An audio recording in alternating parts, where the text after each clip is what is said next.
A shoe stopped just 1 centimeter from Bruce Lee's left eye, and the entire front row gasped simultaneously. Bruce didn't flinch.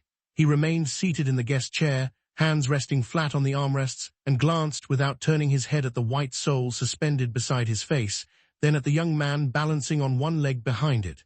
He didn't blink. He didn't lean back. For a moment, no one in the studio breathed.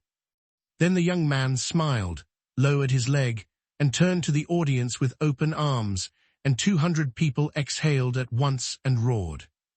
His name doesn't matter for this part. What mattered that night was that he was 26, handsome and faster than anyone the show had ever hired.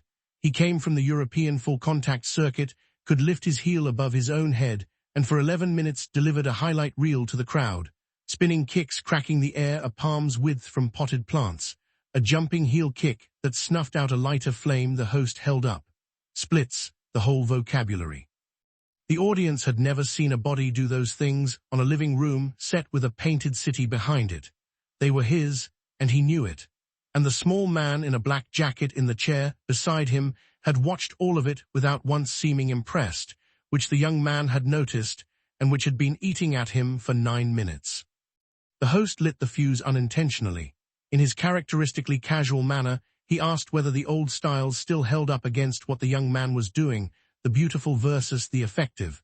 The young man answered with a smile directed sideways at the chair beside him. He said the men people idolized 10 years ago were monuments now. Static statues. He said the future was movement, speed, and reach, and he said it looking at Bruce. The room grasped the look before it grasped the words. Bruce had softly remarked it was a beautiful way to move and that he had enjoyed watching.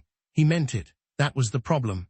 A compliment was the one thing the young man couldn't do anything with, so he stood up, told the crowd he meant no disrespect, asked Bruce to stay still, just sit, don't move, and launched the highest, fastest, most controlled kick of his life, stopping at a finger's width from a seated man's eye.